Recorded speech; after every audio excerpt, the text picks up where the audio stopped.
Oh God, I forgot about that. Oh, I don't like that at all. Oh, Re- eh, Recording in progress. makes me very uncomfortable. I don't know who she is and why she's listening. I don't like it.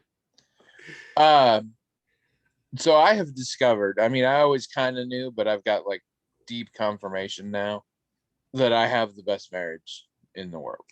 Hmm. So, apologies to the rest of you who are married. But I'm not married to this cat, despite what she might tell you. My wife, Trish, and I, best marriage, and I will explain. But to explain, I must tell several nested stories all together. Nested. Like Yes. one is in another. Like there's a story, and then we're gonna. Yes. Wow. Story plus X equals story sub one, It'll things be like this. an Inception kind of thing. Exactly. Okay, I'm ready. Um, so the other day, I'm doing dishes, and my wife is cleaning up some crap in the bedroom.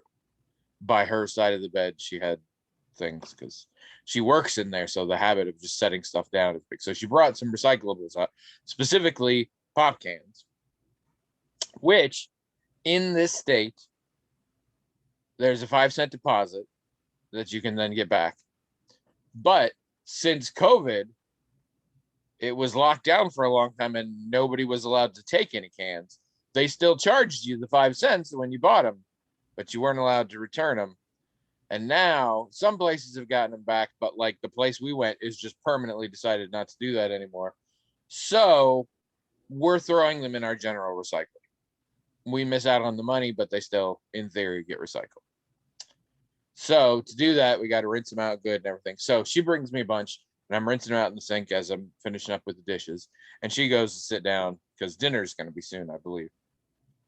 By the way, this story ends. I should have said up front with my wife laying on a couch, twisting and turning because she's giggling so hard she can barely breathe, and me stomping my feet on the floor and yelling at her that she is a garbage person. Hmm.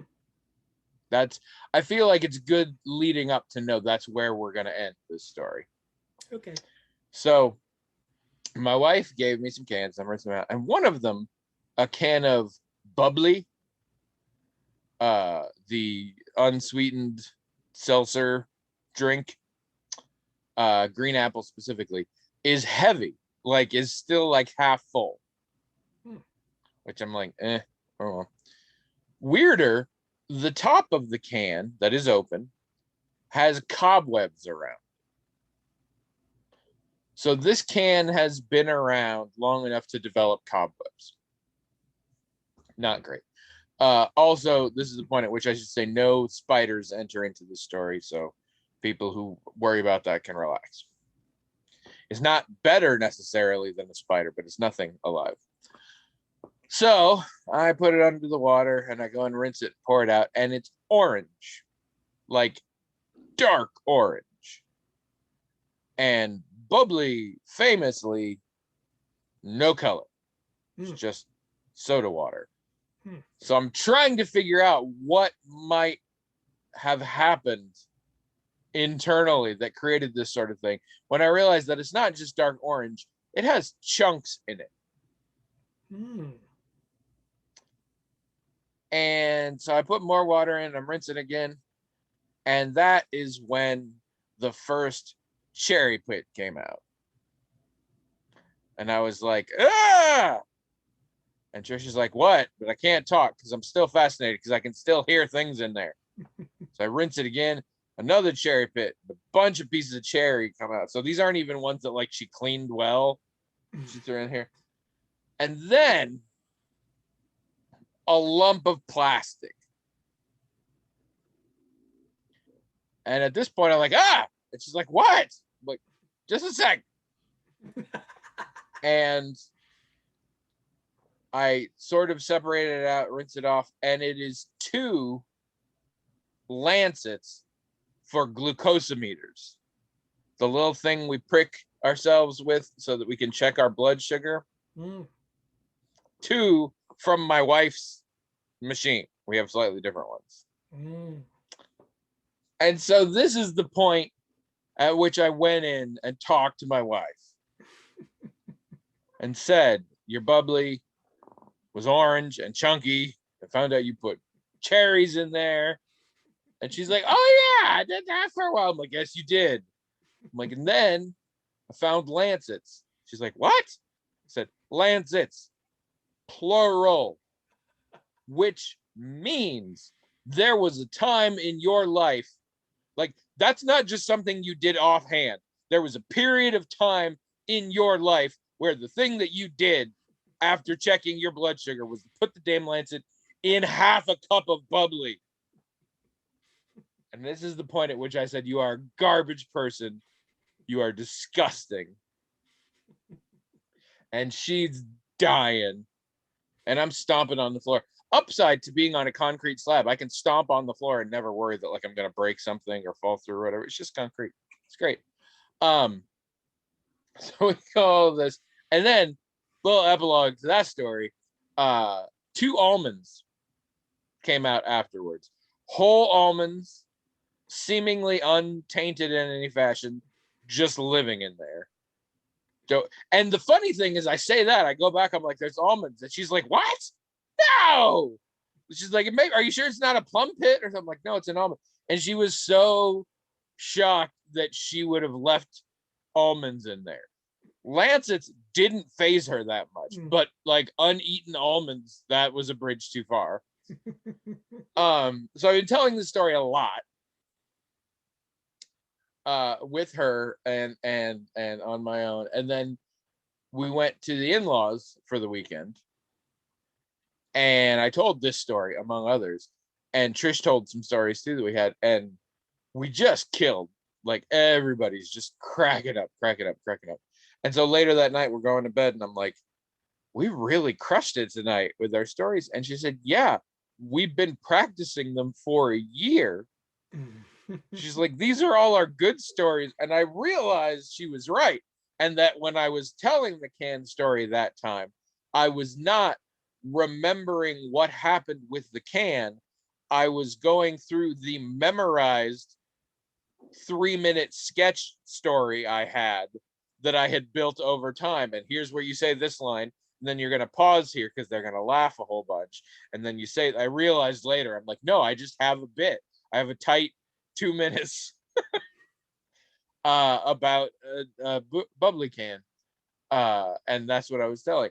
But how does this relate to me having perfect marriage? I will tell you how this relates to having perfect marriage, because all of that is the story that you tell, but there's a behind the scenes story that you don't hear.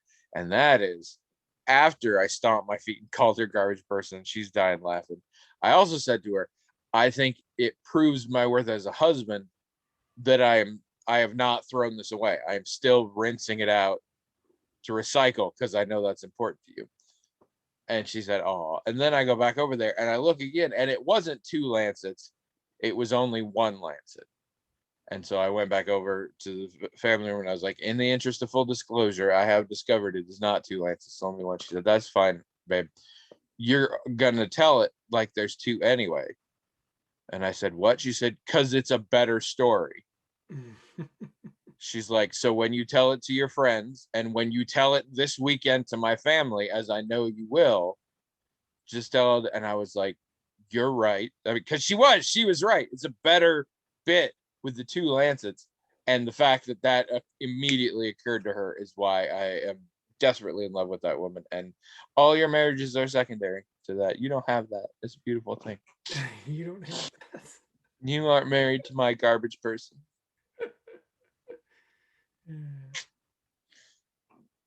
Jesus. I think Ezzy's on the start of a new hunger strike because she's being squirrely as shit. Hello, everyone. Welcome to Magical Talking Hat Podcast, the only podcast in the world that here in 2021 still would like to be the podcast with the most cake. I'm Tony. And I'm William, and this is episode 533. 533. It seems like too many. Seems like I don't know what's happening here.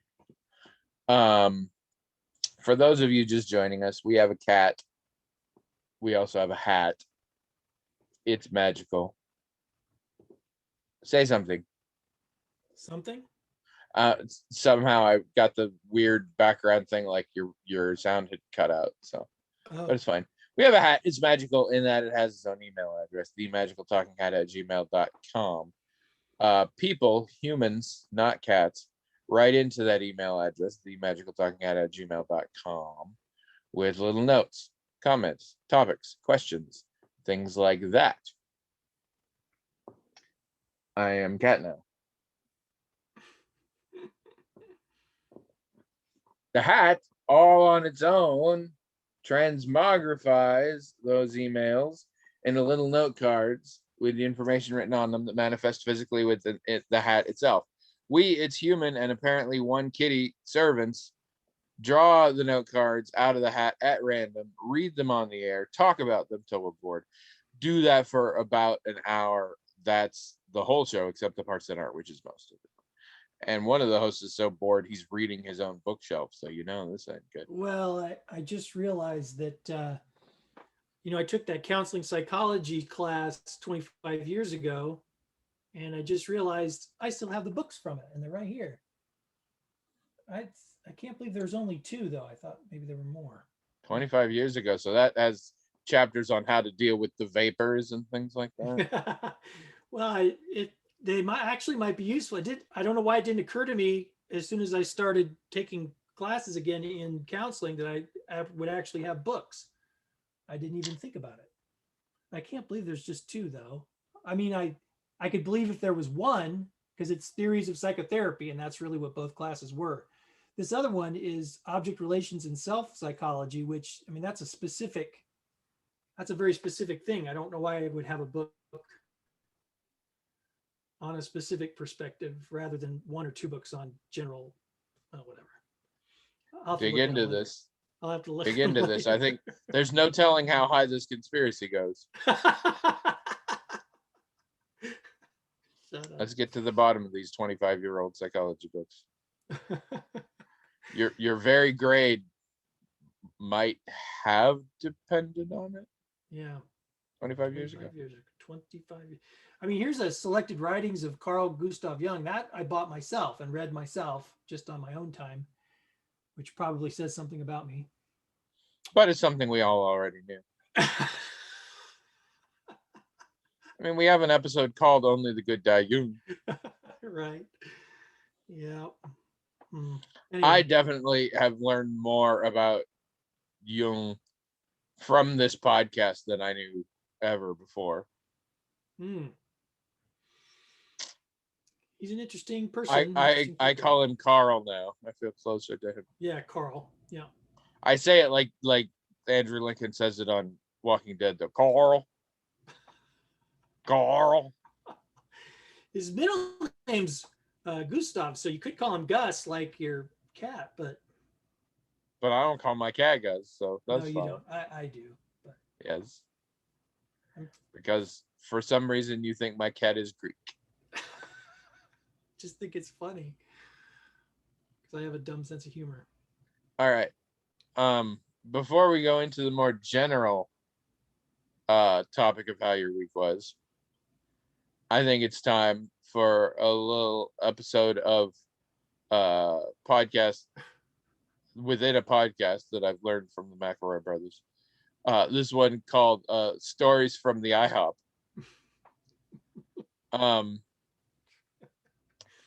So I feel like you should open the gates on this one for the experience we had at the IHOP. Why should I do it? Big professional movie types, because you know me, once I get started, I'm not going. So you should start, and when I feel you've spoken enough, I will jump in and cowboy up the story. As usual. But exactly. Yeah. But okay, so really the only thing that I did have happen this week was this. So this will be my whole week. Hey, here we go. We don't yet have a theme song for Tales from the IHOP, but it'll be something spooky. Oh, okay. We got together. I ordered a short stack as usual because that's my nickname. And some crispy potatoes because that's my nickname from high school. And That was your other nickname from high school. we were talking, yeah, crispy potatoes. We were talking about my, for lack of a better term, screenplay. It's not eventually. I mean, it's eventually going to be published as an online thing, but I'm writing as a screenplay. So we're talking about that. And at a kind of an odd point, really, in that conversation, this older fellow from, I say older, I would think he was close to my dad's age, maybe, but probably younger. He interrupts and wants to know if we have any ideas about how he can, what he can do with some material. He has interviews of his father. His father was in World War II, and except it didn't start with what we could do with it. We seemed like the kind of people that would know what he could do with it. He had not at that point attempted to co-opt us into his memoir creations. Right. I knew it would happen. Also, though, I think he was talking mostly to you, not to me. Because I was the one giving all the criticism when he heard, because I was literally critiquing your screenplay at the time. Right. In fact, later he suggested that he thought Tony was an instructor and I was the student getting feedback. Which is funny because I'm amused by the whole thing, but I don't have shit to say to this guy. And so I just sat there and watched William. William is like, I mean, you could see the look in his eyes. He was like, I am going to get this old lady across the street and earn this merit badge if it kills me.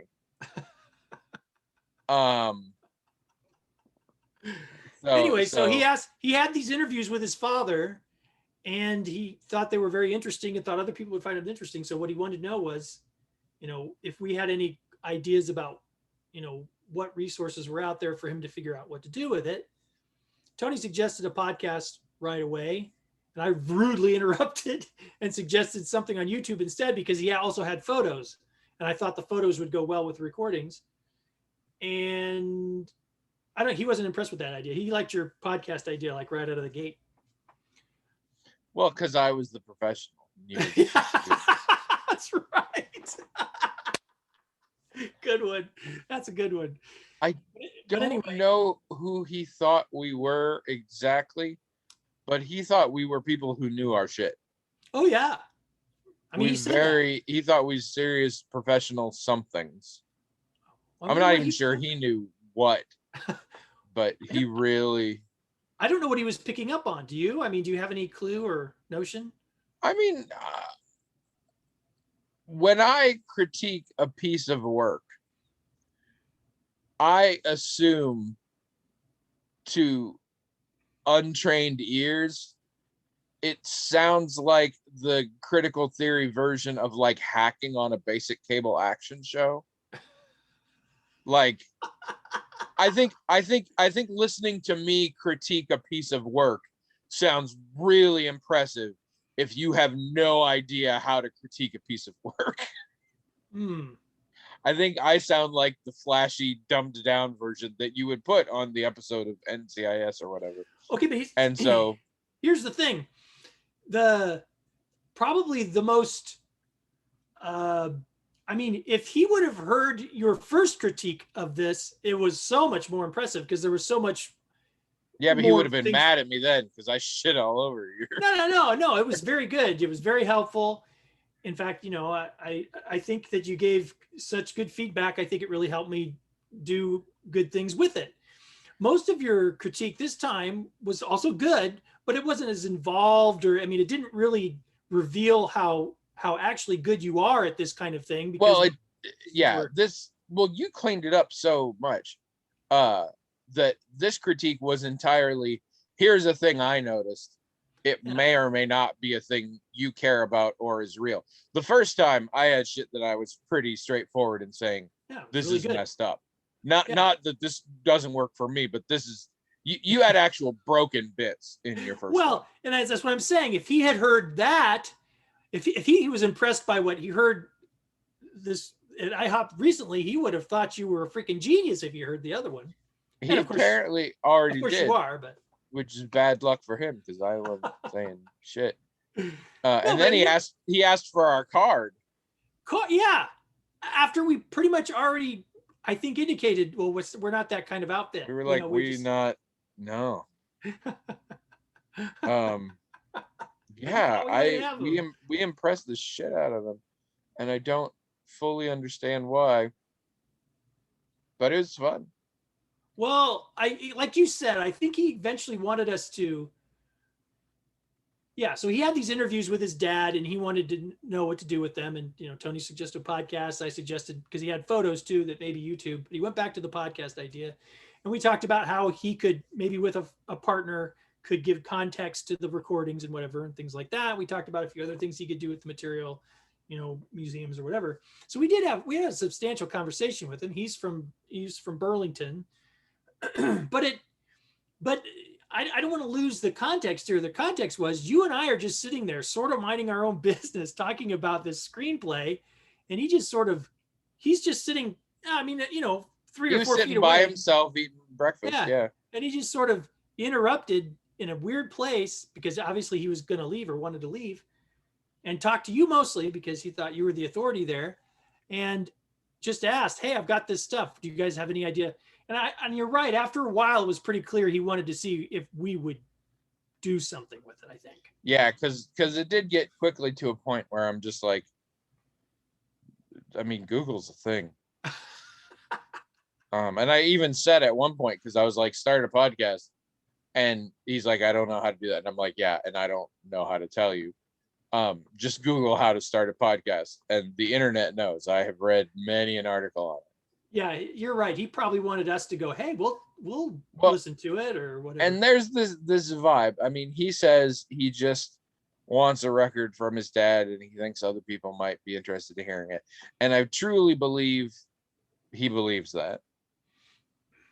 He's got that thing in him, like I did when I started this, where I'm like, and maybe it becomes like famous and stuff. Like somewhere in the back of his head, and it might be wholly unconscious.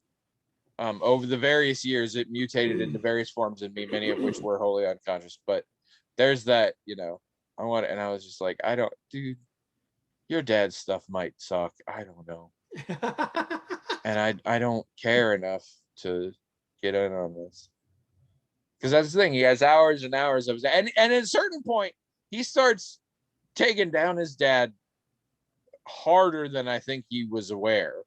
Because he was like, he's from a different time. He said, and then he told some specific story that I believe ended with, and then of course dad said something inappropriate about the Jews.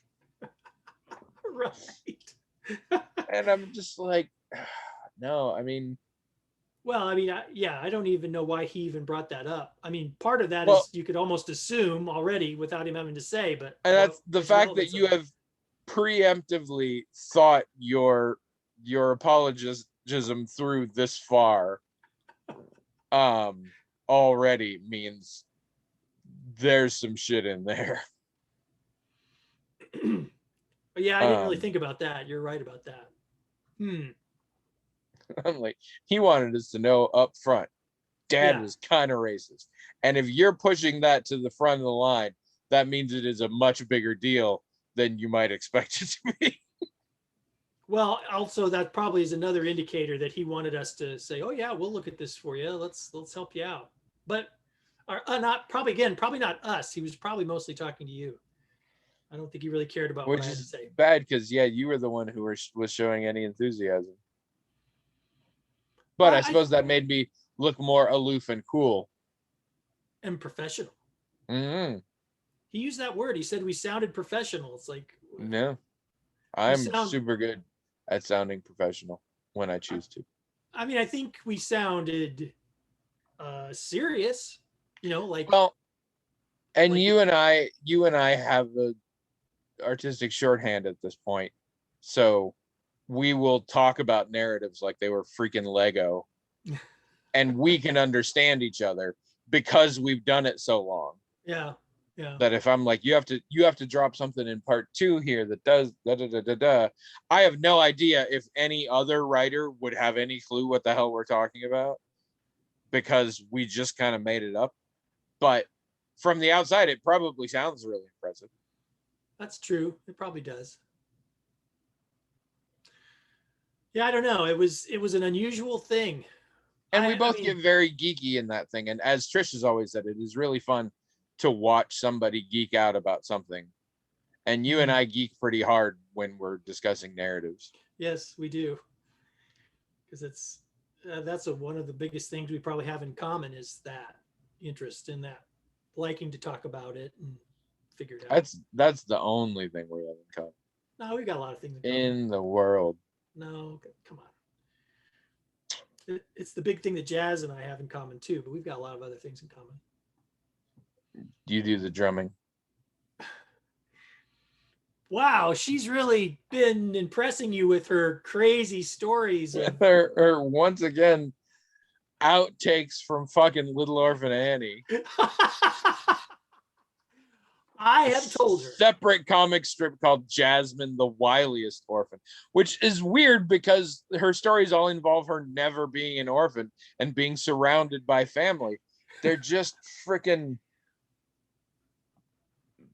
circus people and Well, and dudes named Morty who are skimming off the top of the bowling alley or income. well, What is this? I've told her she needs to write all this down. Did she appear in a vision to Martin Scorsese when he was at the height of his coke binge? Like, they're good stories, all of them. Some of them I've they heard before. really Sometimes, are. sometimes I haven't, but it's like they're all good. It's a very Bob Mortimer thing, and like if anybody else was tossing these out, I wouldn't buy it for a second. But I just inherently believe her.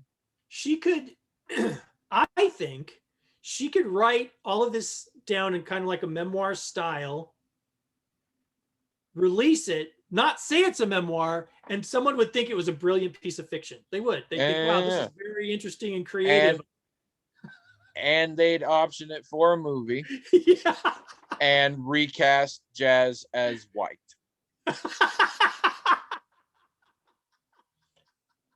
Late the final Jazz would be Reese Witherspoon.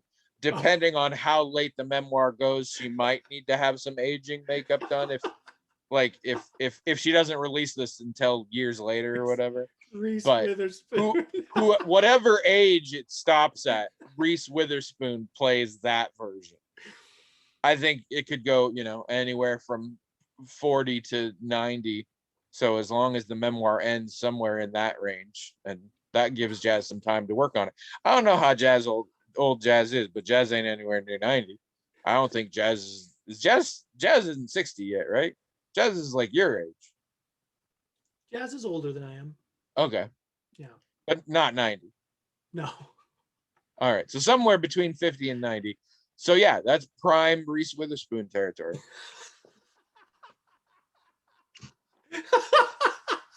The point is, whenever Jazz tells these stories, I also always picture a very young Reese Witherspoon. That is what I was really trying to get at here. But I don't know Reese Witherspoon any younger than the movie Election. So even ones of when like Jazz is like 6 or whatever, it's still Election era Reese Witherspoon, who's probably like 20. But that's what I'm picturing. So okay, these stories are messing with me. I probably shouldn't tell them anymore. They're giving me vivid Reese Witherspoon hallucinations. They're great stories. So what else happened this week? Oh, nothing to really. I mean, just school. What about you? What happened in your week? I went to visit my in-laws. Oh yeah, right. That was actually really pretty cool. And you told funny stories. Yeah. And they told funny. Yeah, we told all the stories that we've been saving up since COVID. But yeah, just a lot of hanging out. The niece and nephew are both crazy old now. The niece is theoretically 16 and a half, but for social purposes, she's essentially just another grown-up in the room. And so she's telling stories and she's listening to stories. The son's so still a little bit. I remember when we first started and you'd talk about her, she's a little, 6-year-old kid or whatever. And now here we are. Well, Bucho's heading for her junior year of college, so. Oh yeah. How crazy is that? And Yeah. all of my brother's kids have now graduated. His youngest just graduated high school, and his oldest just got his master's. Yeah, I mean, we've been doing this long enough that when you first started talking about these kids, they were kids. They were little. She would have been 10 when we started, and now, sorry, that's Yeah. Bujo. Bujo would have been 10, and now she's 20. Yeah. That's crazy. Yeah. Um. So she just would hang out with the rest of it, and the nephew, he had a growth spurt. He shot up like a foot. He has these huge broad shoulders. His voice is just down now. Mm. It still cracks a little, but it's basically down. He has a little tiny peach fuzz mustache. It's terrifying. I'm like, who is this man and where did he put my nephew? It's crazy. But they're all just like older, and that was cool. So we all just hung out and had a great time. The weather largely cooperated. We got a little bit of gardening done for my mother-in-law. Mm. Um, yeah, so it was a really good time. And then since then, I'm a complete shut-in. Like, that was great. And that took every ounce of socializing ability I had then. So, like, the next day we went to breakfast. That was kind of stressful for me because there were people around and stuff and all that. And then I went shopping and I hated that. And then I just sort of haven't, like, I canceled gaming on Tuesday. I'm like, my ability to cope with other people is exhausted, and it's proving to take a while to like grow back. I'm hoping maybe by this weekend, because we Mm. got to watch some kids a little bit this weekend. But I'm just like, my resource of that muscle is very atrophied.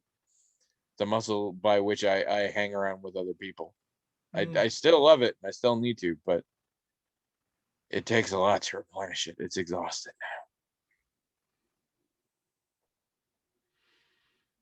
Talk So, amongst yourselves. so you didn't do very much else then? I mean, you probably saw movies and stuff, right?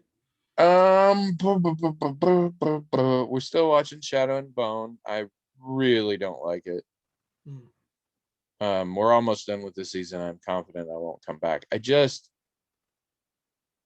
don't care what happens to any of them. And I don't believe any relationship in it. I think this is an adaptation issue because there's a whole bunch of shit going on between characters that I'm like, this would make more sense if we got this way over the course of a novel.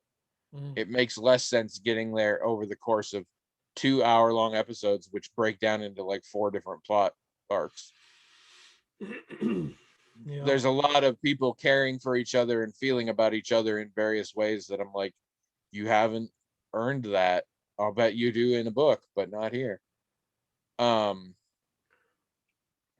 I still haven't seen more than like 2 character traits out of our hero, and they're not interesting character traits to me. So when people talk about the exciting, strong woman, I'm like, I haven't seen that at this point. Yeah, and I don't know. It has some moments. It's very pretty, but I'm pretty sure I'm out on that. We're still watching final season of Pose. I don't think it's done yet. Still love that show, but those episodes take a lot, so we watch them slow. I don't think I watched anything worth talking about otherwise. I'm reading a chapter on adolescence today. Ooh, how is that? I'm okay, so I'm taking notes as I read for a variety of reasons. I'm writing a lot more than I'm reading. I, I Unsurprising. I have opinions about this, and I'm not. It's taking me hours to read something that's like 10 or 15 pages because I'm so. I'll read a paragraph and I'll be like, no, that's not how this works. And even the research you're pointing to, if I look at that research, it does not say what you're saying it says. So it's kind of frustrating. But I don't know. Do you think what's your opinion? I mean, my opinion is probably obvious, and a lot of people probably think it's wrong. And that's fine.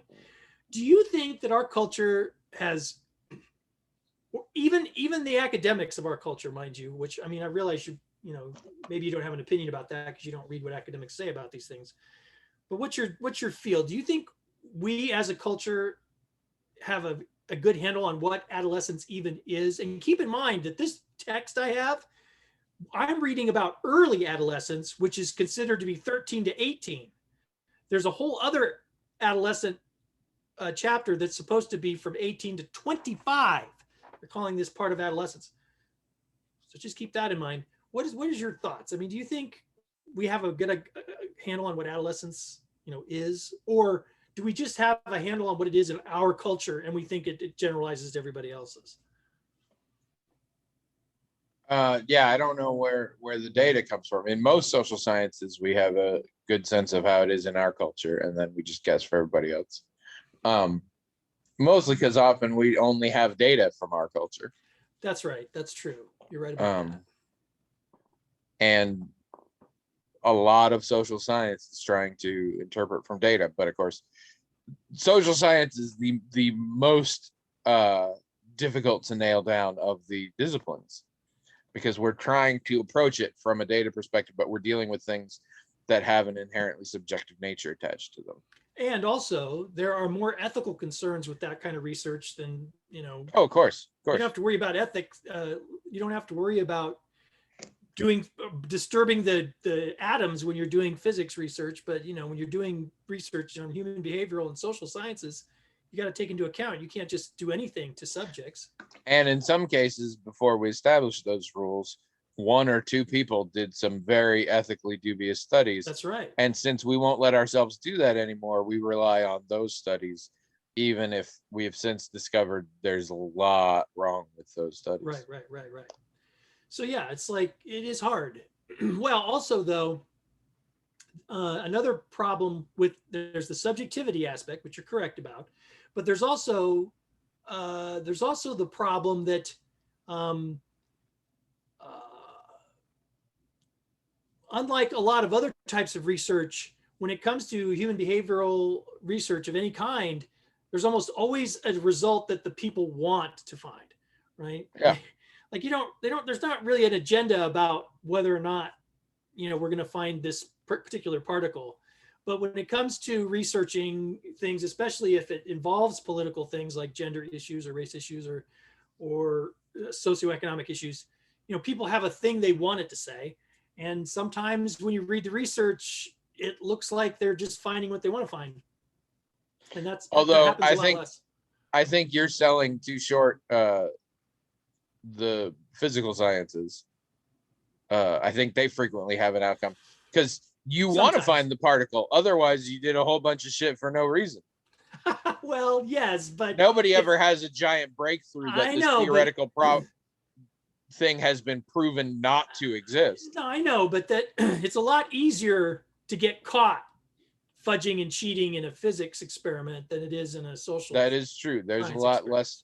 There's less, considerably less, not none, but considerably less ability to finesse in certain scientific fields than in social scientific fields. So it's hard. I mean, I don't like human sciences being called soft science and all that nonsense. I also don't like when people in the human sciences feel like if they don't have some number associated or equation associated with what they're doing, it's not real science. That's baloney. There's qualitative science methods that are perfectly good. But I do have to admit that in the human sciences, there's a lot, there are things that you have to think about that make it complicated and difficult that other scientific disciplines don't have to worry about. So, yes. Including very few people who study math get to a point where they're going to study something somebody discovered that they disagree with, but they still have to study it. And this is an important thing in social sciences and humanities. You have to study the people that made up the body of knowledge, and some of them you're not going to like, and in many cases all of them you're not going to like, but you still have to learn them in order to have that base of understanding for going forward. I read a great article this week that I found completely by accident. I mean, I found it as part of doing an assignment, but I was just really lucky to find it. This guy was talking about the history of family counseling, and he took, in looking at the history of the discipline, he took what he called an anthropological approach, which was brilliant.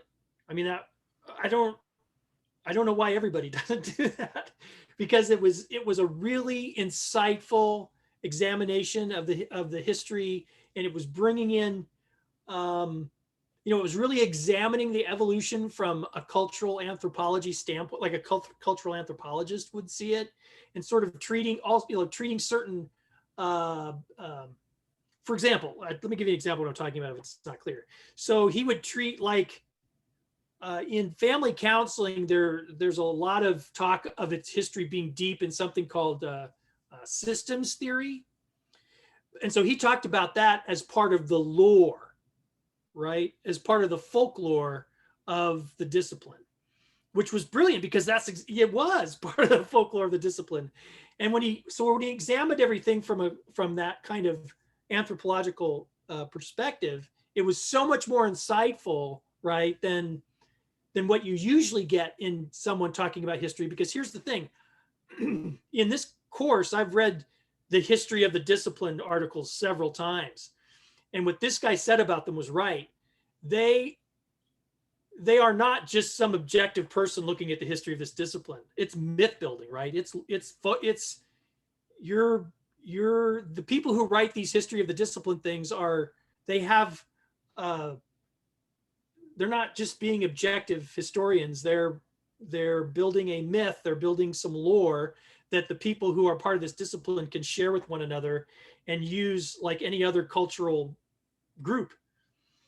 And he observed this, and then he treated that method, that anthropological method, to this particular historical thing, the history of family counseling, and it was so fascinating, and I was just really impressed by it. I bring it up to you because I know you've got an anthropology background, and I thought maybe you'd appreciate someone sort of stepping out and stepping back and going, hey, how about instead of us doing this usual thing we do with the history of the profession and pretending like we're being objective historians, how about we analyze this like an anthropologist would? It was very interesting. I appreciate the concept. I think it's a terrible thing for you to find your first year into your master's program. Well, because insofar as you sound like another person when you talk about this stuff, and that's a very narrow margin, but insofar as you do, you sound like me and some people I went to college with in our first year of college, taking certain social science courses, where we come in and we're like, yeah, no, this is founded on bullshit here. And sometimes we were wrong, sometimes we were right. It really didn't matter though, because if you want to point out how broken the system is, you have to prove that you are well versed and conversant in it first. So you have to learn all the ins and outs of these perspectives that you don't agree with before anyone in the institution will talk to you. Well, this isn't really about, I mean, that wasn't really the point I was making. I'm not saying anything's broken. I'm just saying it was an interesting take on the whole thing. After reading so many histories that, I mean, I'm 52 years old. I've read things and done things, so I can tell that some of these histories are a little bit, I mean, they're not inaccurate. They're just, it's a narrative that's crafted, right? Well, that's the thing. Either you or he needs to adjust your argument, because what I think I pretty soundly took away is the current model of family counseling is based largely on myth creation. No. And I think if you say that in your class, you're not going to do good. No, that's not what I meant. I meant that when people talk about see, to me, this is even an obvious point, actually. When people, because when I talk about the history of something, I don't really think of it as me being an objective historian. I mean, I try to stick to facts, but I'm also I'm building lore. I'm building a thing that a whole bunch of other people are going to use to sort of connect and sort of organize behavior and things like that. And I think everybody who writes these histories of the discipline does that, although I don't think they would admit that they do that. Or and I absolutely agree with you. I agree with the entire point you've made, and I think it is a fascinating one to consider. I think bringing any of that in your discourse, in your writing, in your anything to the course you're in right now will only cause you pain and conflict. Too late. Hey, how'd it go? I don't know yet. Yeah. No, and the context of me bringing it in is the fact of the matter is, when this guy used this anthropological perspective to talk about the history of this discipline, it was a good history of the discipline, and it was actually a fairly complimentary one too, by the way. And so, I mean, it's perfectly valid as a history, and I was just talking about the history of the discipline and making reference to this article in it. I mean, I don't think I haven't said anything controversial or anything like that. I don't think. You're just getting awfully meta for the start stuff. I know. Well, actually, professors time and again have said this in philosophy classes, in literature classes, in all of these. Learn the material before you start trying to improve upon the material. I know, but I mean, some of this material I do. And I'm not saying it's a good system at all. I'm saying it's the one that's there. It is how you succeed in higher education. Right. And I do know some of this material. In fact, one of the things I really liked about this article was, like, George Herbert Mead was mentioned in it. William James and the American Pragmatists were mentioned. All these things, people that I know about, have books on and read. So, I mean, a lot of this stuff I do know. But sometimes I feel like a little bit of a rabble rouser, because I'll say something in a discussion, and some of the other people in the class will say, yeah, I see what you're saying here, and they'll kind of agree with whatever I'm saying. And I'll get a little nervous, because they'll be like, okay, well, I felt like I had to summon the courage just to bring this up kind of as an offhand thing.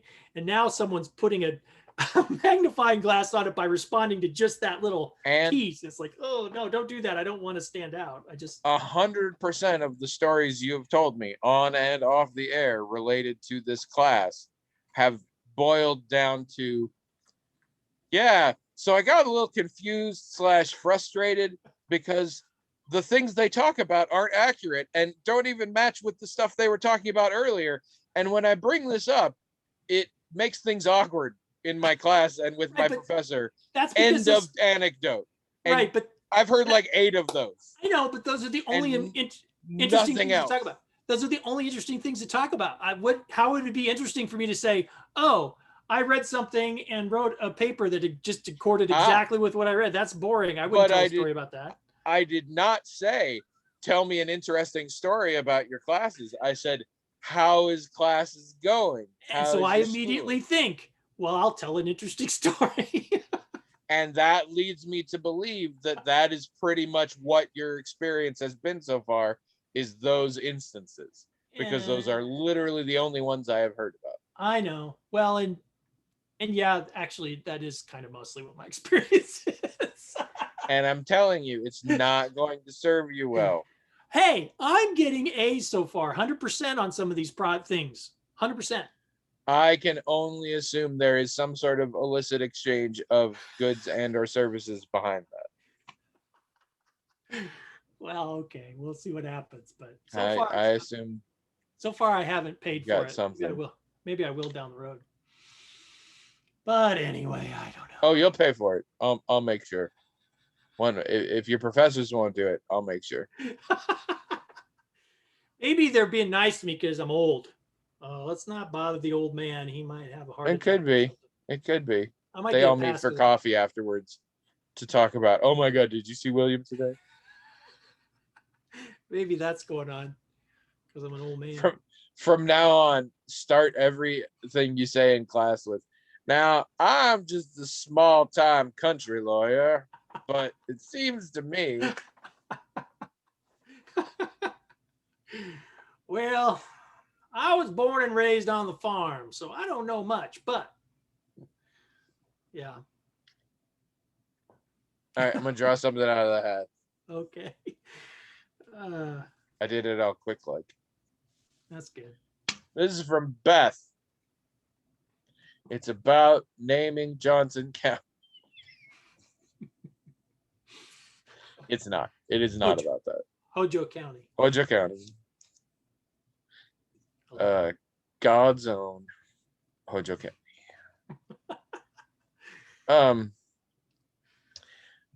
Beth says, why doesn't Tony send his questions for William into the hat? Would you like to take this? You don't have questions for me, do you? Oh yeah, no, I end up with questions for you sometimes. I just think of shit and ask you when we get online. Oh. I don't send questions into the hat. I mean, I definitely don't. I ask you questions. I don't send them in. Yeah. There's a broader, I suppose there's a broader, I bring topics to the show a lot. Oh, yeah. Without going through the major process. I mean, there's the short answer and the long answer. The short answer is because I can. The hat is notoriously slow and irregular and downright random in how it spits out the question. So there's no telling when it's going to get there. And I have the power to circumvent that and talk about things when I want to talk about them. So I'm going to do that. But there is a larger, more nuanced answer here. And this is, I'm amazed I have to say this so far along in this podcast. I am, and it appears I am the only one, including all the listeners and William, I think. I am the only one who is opposed to the hat. I am not on the hat's side. I do not like the hat or what it is doing to my life, to the internet, to all of you. It's bad. It's evil. It sometimes dead is better. Tough Room, no Pet Cemetery fans here. Which, to be fair, I fucking hate that movie. So I'm not gonna play its game, except for the parts by which I am like physically and biologically compelled. But I'm not gonna be like, hey, here's a fun thing. No, I don't want that any on me. That's on y'all. Okay. I don't know how I feel about it. I guess I'm sort of indifferent. I mean, I joke about the hat being evil and stuff, but it's mostly worked out for me. So $10 is $10. Yeah, $10 is $10. Yep. $10 is $10. It's very hot today. I It's gonna think. be hot all week. It's gonna be hot all Yeah, week. I closed up the house. It's not bad in here yet. It'll get there, because the room that I'm in now has the southern exposure, and so the afternoon sun just beats down on it. So, and it's also the furthest away from all the air conditioning. So by like 8 o'clock at night, it's freaking sweatbox in here, even though every place else is not too bad. So that sucks, because this is where the TV and PlayStation are. Anyway, my point was, I'm gonna grill tonight, so the heat is mostly outside. And I'd like to get that out of the way before it's maximum heat. So I'm saying I want to stop doing this. Okay. I don't know how long it's been. It sounds good. What do you think, everybody? If you want us to keep going, say something now. We're probably about 45 minutes at least, I think. That's fair. You add in awkward pauses. I haven't done a lot of awkward pauses, so we can do several now. Yeah, we can and do the it. intro and the outro is like a thing. And No. there, Seth Meyers of Late Night with Seth Meyers has been doing a YouTube digital exclusive just on YouTube that doesn't show up on his TV show, that is corrections.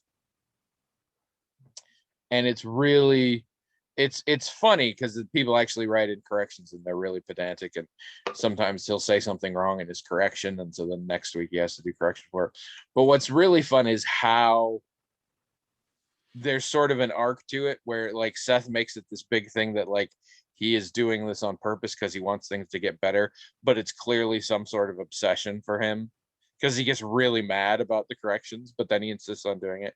And there was one time where to leave, he said, I'm just going to stare silently at the camera until Amber, because Amber Ruffin was still there on the show because she's still the writer, says, tells you to cut. And until then, you just keep going.